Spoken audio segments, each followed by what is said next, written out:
What up, everyone? Welcome back to Blade Bias. Today I want to talk about this guy right here, the Nemesis V2 prototype from NRB, number 11 to be specific. This thing is pretty cool. This has been my trainer grail since I saw it revealed. I believe it was revealed back in January. I didn't realize it was titanium at the time, and then I found out that it was, and I was like, holy crap, that's awesome. So I kind of impulse pre-ordered one, and now 3 months later, here we are. I have it in hand, and it is pretty cool. The Nautilus was my old trainer grail, and the Nautilus kind of went how the Nautilus went.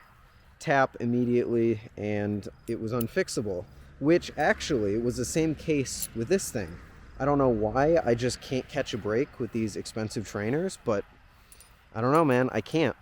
I dropped it a few times, I think twice, and then it developed tap. I reached out to NRB. He said it was an issue with the prototypes, which makes sense. I did order a prototype after all, so I should expect that. But he offered to retune it, which was super cool of him. Sent it back to him, got it back a few days ago, and ever since then, it's been pretty stellar. I was out in the pole barn the other day, and I learned this loop over concrete, which, as you can imagine, would result in me dropping the balisong quite a bit. And I did. And even after all of that, there is no tap on this thing, which is great to see. Finally, a trainer that I spend a lot of money on is able to withstand a few drops and not get tap immediately. The play isn't the best thing in the world. NRB, from what I can tell, his philosophy is play doesn't matter, tap does, which I think is an okay philosophy to a certain point. I kind of see play as like an indicator for tap. So if something has a lot of play, then the blade is going to impact the inside of the channels a lot sooner and cause it to tap. So if there's too much play, it can be tough because then there's just less kind of cushion for it to not develop tap than if it had not too much play at all. Because if there's not too much play, you can drop it a lot and lose a lot of tolerances, and then you'll still have a tapless balisong. So I definitely get it. I definitely get why play doesn't matter, but I think to a certain extent, it should. Anyway, that's not too big of a deal. Like I said, it's a prototype. If I really want to, this thing flips well enough that if this becomes a problem, I'll send it to a modder and get it tuned to no play.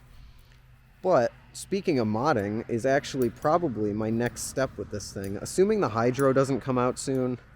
The Hydro is kind of like a Nemesis, not a Nemesis. It's kind of like a Kraken, but titanium. Light, balance well, and I freaking love it.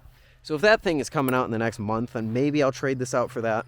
But for right now, my plan is send it to a modder, get an acid wash blade, and then a fade, either a sunset fade, yellow, orange, pink, a green to teal fade, or a dark blue to light blue fade. If you have any opinions on that matter, be sure to let me know in the comments.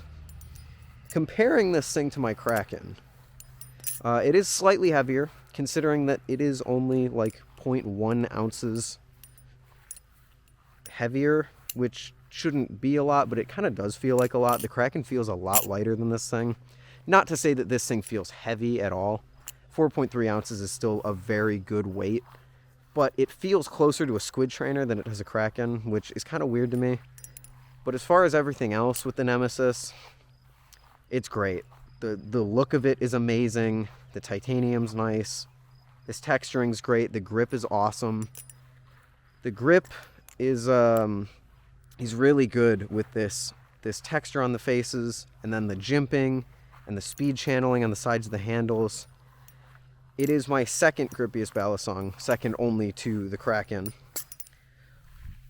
And it also is currently my second favorite balisong.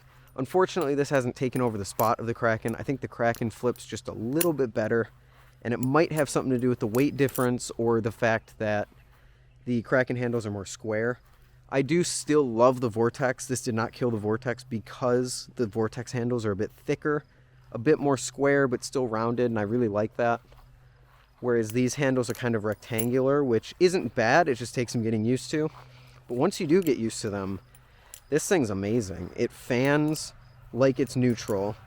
but it chaplains and does rollovers like it's handle biased. It's a really, really cool effect, and that is an example of a pretty bad drop on concrete, and we are still tap free, which is really impressive. I'm actually really happy with that.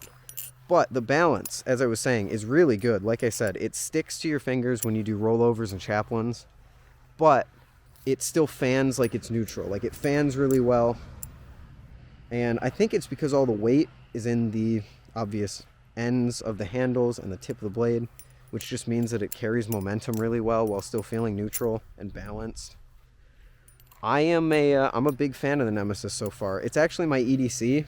I go everywhere with this thing, either in my bag or in my pocket, and I flip it every chance I can get.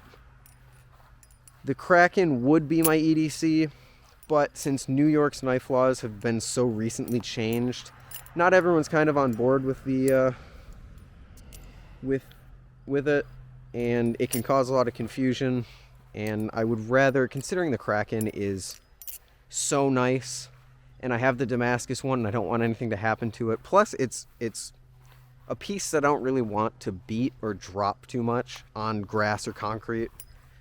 So I'm kind of just keeping that on my property, you know, in my house, flipping it in my room or out here if I do a blade bias video on it, which I will do. But the Nemesis pretty much goes everywhere else. I flip it mostly. This is my main flipper the past few days, and it's really great. I'm really liking it. It's nice to have a trainer that I know is not going to dent or even scuff. The only thing it has is like these black spots, which are from when I dropped it on the blacktop, which I'm pretty sure I can just like clean off. But yeah, this thing is really, really great. I'm really liking it so far. For $275, I think this thing's going to be amazing because the production price will be $275. Yes, I know the prototypes are $300. The prototypes are going to be more expensive. If you need more info on that, go check out NRB's previous Instagram posts, because he detailed all of that in an Instagram post. But for the price, I think it's going to be great. And yes, before all of you, oh my gosh, he outsources his production, people come out of the woodworks. I get it. I know he outsources his production, and I think that's fine.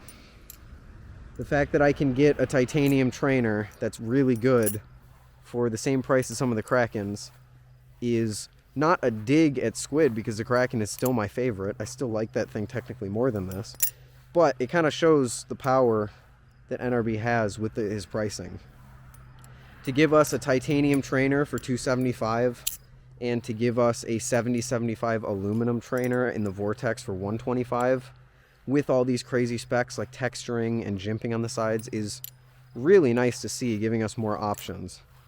And I don't really think it impedes on Squid or Machine Wise at all, because he does drop so infrequently that it's not going to be a Squid killer or a Prisma killer or anything like that. In fact, I still think the Prisma beats the Vortex, and quite possibly the Prisma might beat this thing, because I really like the Prisma. But that is not a dig, as I said, on either Squid or Machine Wise or even NRB. They're all doing their own thing, and I respect them all for that.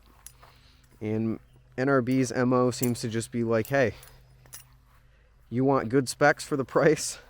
Might have a bit more play than you're used to, but otherwise it's pretty good. Boom, here you are. And that's great. So I can own a titanium trainer, take it around, not worry about damaging it at all. I feel like this thing did more damage to the sidewalk over there than it did to this. And it's just fun. Like I said, I can't get over the sound, and like I said earlier, the balance. The balance is so great on this thing. Neutral, yet sticky. When you do neutral yet sticky, that's terrible. It's neutral and handle biased at the same time. I can't really describe it. It's great. So the Nemesis, super fun flipper so far. Really enjoying it. Like I said, it's my EDC. It's what I take everywhere. It's kind of my main ballast song right now, and hopefully it'll stay that way. Especially after I mod it. I think after I mod it, I plan on doing some cool stuff with it. And once I mod it, it'll probably be the coolest looking thing in my collection, other than that Damascus Kraken. Because obviously, nothing's ever going to top the Damascus Kraken. In my book, anyway. The Damascus Kraken is just the best. I'll be doing a blade bias video on that thing in a few days. But Ty's return to the channel, that's pretty cool. I've been really enjoying seeing Ty's videos in my inbox. I watch Blade Bias. Like, Blade Bias is a YouTuber that I watch and I manage, so it's a bit of a weird thing, like uploading to a channel yet still watching the videos when they come out, because I haven't seen Ty's before you guys have. So yeah, that's pretty cool. Things seem to be going back to normal for now. We'll see about the podcast. And I think that's pretty much it. Hopefully you've been able to hear me over the cars. I never want to record my front yard ever again because of all the cars. But I think that will do it for this video. Nemesis V2, super solid. And I hope you enjoyed. I will see you all in the next one. Peace.